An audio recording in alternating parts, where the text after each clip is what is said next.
عندك كوبايتين دقيق وحتة لحمة، تعالي هقولك تعملي بيهم ايه. هنعمل بيهم احلى فطير شرقي، هعملك فطيرة تحفة.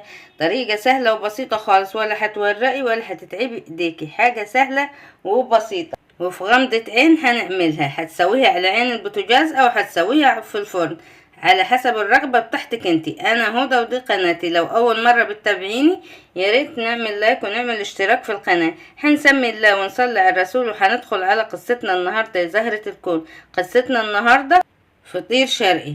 اول حاجة طبعا هبدأ بالدقيق زي ما انتوا شايفين. اكيد انتم متابعين فيديوهاتي، فانا الفيديو اللي فات كنت منزله فطير مشلتت، فقلت لكم هعمل بيها وصفه. انا هنا عامله كيلو من الدقيق. كيلو من الدقيق لو انت هتعملي على اساس الكوبايتين هيبقوا كوبايتين دقيق، هتحطي عليهم معلقه صغيره من السكر وهتحطي عليهم ربع معلقه صغيره من الملح، وهتعجنيهم بالميه وتسيبيهم وتريحيهم. ريحيهم زي ما انا ريحت العجينه كده في الكيس زي ما انت شايفه. بتطلع معانا بصراحه ملبن. شكل العجينه بيبقى تحفه. بصوا معايا شكل العجينه عامل ازاي في ايدي، حاجه كده بصراحه خيال. يعني كوبايتين الدقيق هيعملوا لك الصينيه اللي انا عملتها. بس انا هنا كنت عامله كيلو، فعشان كده انا خدت من كيلو حته عجينه، قلت اعمل بيها الفطيره بتاعتي.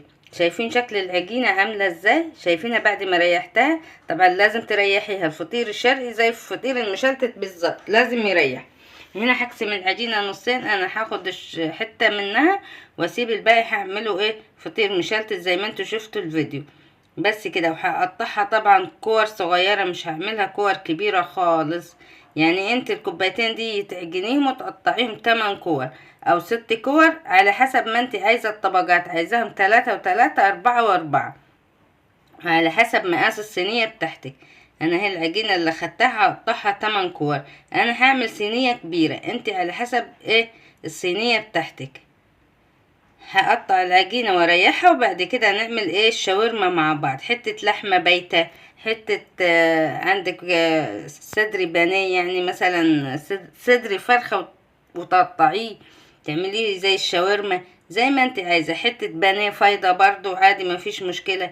عايزه تعمليها بالتونه، عايزه تعمليها بالسجق، عايزه تعمليها بالجبن، بس برضو اي حشوه انت عايزاها تعمليها. انا بديك الطريقه وانت عليك تعمليها. بس انا قطعتهم 8 كور وقطعت واحده فيهم كبيره. هسيبهم ويريحوا. هنا لازم طبعا يريحوا زي ما انتوا شايفين. هنا معايا شويه لحمه انا مقطعاهم رفيعين كده زي الشاورما بالظبط. انا مش هسيبها مثلا اتبلها واسيبها والكلام ده كله، لا انا هشتغل بيها على طول.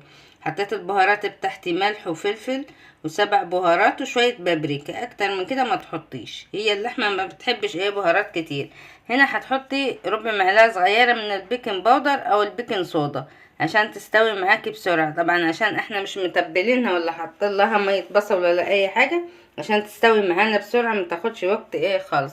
بس اهم حاجه تكوني مقطعاها رفيع كده خالص عشان تستوي بسرعه. شوحتها بشويه سمنه وزيت، وحطيت شويه بصل وحطيت شويه فلفل الوان زي ما انتوا شايفين وشويه بقدونس، وكده خلاص خلصت معانا الخلطه. زي ما قلت لك انت عايزه تعملي اي حشوه دي بتاعتك انت. انا معايا هنا دي الصينيه، مقاس الصينيه ده كبير يا زهره الكون. يعني كوبايتين الدقيق انت هيعملوا لك صينيه مقاس 30. انا عشان كبرت الصينيه فانا كبرت القطع برضو بتاعتي. هنا هنرش شويه زيت صغيرين ونجيب العجينه بتاعتنا. شايفين ريحت معانا. انا سبتها بصراحه لغايه ما عملت الفطير المشلتت، وبعد كده هشتغل فيها. هي هنفردها بطريقه سهله وبسيطه خالص، ولا هنتعب ايدينا ولا اي حاجه. وهتاكلي فطير شرقي من غير تعب، في غمضه عين هتاكليه او هتعمليه او هتسويه. بصي افرديها كده، بس اهم حاجه هنا تتكي على الاطراف. لازم الاطراف تتكي عليها شويه. وشويه سمنه جنبنا صغيرين 3 4 معالق، يعني مش هتاخد كميه كتير. ادهني الصينيه كده من تحت، حطي اول طبقه زي ما انت شايفه كده معايا وافرديها في الصينيه. شايفين سهله ازاي وبسيطه. طبعا زي ما انت عايزه 3 طبقات 4 طبقات 5 زي ما انت عايزه اعملي. بس اهم حاجه افرديها كويس وما تخليهاش تخينه في النص عشان ما تبقاش معاكي ناشفه. هنفرد التانية برضو على السريح كده. شايفين بصوا بتمشي لوحدها عشان العجينه مريحه. وطريقه الكيس بصراحه يا زهره الكون بتخلي العجين حاجه تانية خالص. عايزاك تجربيها علشان ترجعي لي وتقولي الطريقة كانت سهلة وبسيطة. بس كده تمام. هنحطها برضو شوية سمنة بسيطين كده، ما تكتريش طبعا سمنة، وافرديها برضو بنفس الطريقة على قد الصينية بتاعتك. الطريقة سهلة وبسيطة خالص يا زهرة الكون. بدل ما انتوا تروحوا تشتروه بمبلغ وقدره، لا، اي حتة لحمة فض يعني بايتة عندك، اي حاجة، شوية بانيه، شوية سجق، تونة. دي الرابعة، انا بقول لكم دي الرابعة. هحط 4 طبقات تحت و4 طبقات فوق. شايفين؟ بصوا، شايفين التوريقة عاملة ازاي، عشان تطلع معانا مورقة وكده. وما تنسيش طبعا تحطي شوية سمنة صغيرين بين كل طبقة واختها. بس كده هحط الحشوة بتاعتي زي ما قلت لك، اي نوع حشوة انا بحبها بصراحة باللحمة بتبقى تحفة، وشوية جبنة موزاريلا. بس كده. وهنعمل نفس الطريقة اهو في الطبقات التانية. هحط ال4 طبقات برضو فوق بعض، قفليها كده كويس من الجناب. بس لازم تفردي الاحرف زي ما قلت لك كويس، لازم تفردي الاحرف زي النص بالظبط. بس كده. دي اخر واحدة معانا. انا حطيت 3 طبقات، ودي اخر واحدة بتكون كبيرة شوية عشان اقفل بيها الفطيرة بتاعتي.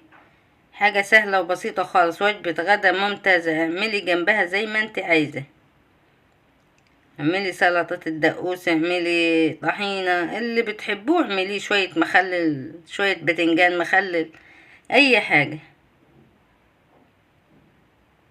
طبعا انت لو عايزة تضعفي الكمية هتضعفيها، تعملي نص كيلو دقيق هيعملك فطيرتين، اللي هي مقاس الصينية 30. شايفين العجينة عاملة ازاي معايا؟ تحفة. دي اخر واحدة هنقفل بيها الفطيرة بتاعتنا. شايفين الاحرف؟ لازم تشديها كده تفرديها كويس عشان ما تكلكعش معاكي على الاحرف. هجيب معلقة وادخلها كده لجوه، وبعد كده افردها تاني. بصي، ارفعيها بالمعلقة ودخليها كده من جوه. بعد كده افرديها وهنخبزها على طول. ممكن تخبزيها بقى هنا طريقة الخبز على عين البوتاجاز، او ممكن تخبزيها برضو في الفرن زي ما انت عايزة. بس اهم حاجة في الفرن تكون درجة الحرارة تكون عالية خالص، يعني تسخني الفرن ربع ساعة على الاقل، وبعد كده تدخليها. عندك تحت وفوق شغلي تحت وفوق، ما عندكيش شغلي تحت، حطيها على الرف اللي تحت، وبعد كده ارفعيها فوق، حطيها تحت الشواية. مش هتاخد معاكي 10 دقايق، زي الفطير المشلتت بالظبط. كده كده الحشوة معانا مستوية، مفيش اي مشكلة. بصولي بقى على الجمال لما يطلع معانا. لو على عين البوتاجاز طبعا هتقعدي تلف الصينية لغاية ما تاخد معاكي لون من تحت، وبعد كده تقلبيها على الناحية التانية وهتستوي معاكي ان شاء الله. هات المخرطة بتاعتك بقى وخرطيها على حسب زي ما انت عايزة، مثلثات، مربعات، زي ما انت عايزة.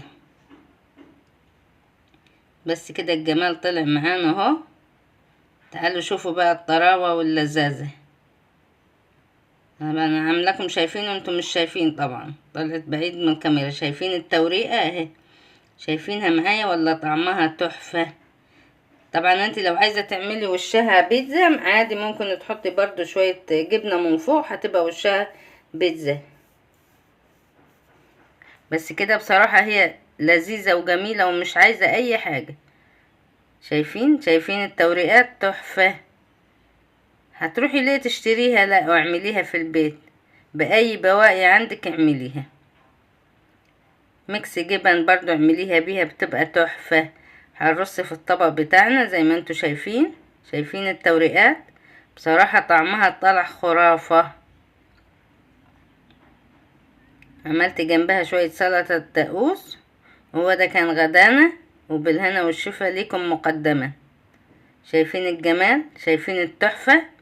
احلى طبق فطير شرقي، سهلة وبسيطة خالص، وفي غمضة عين عملناها. ومع السلامة، اشوفكم في فيديو قريب ان شاء الله. يا رب تكونوا استفدتوا.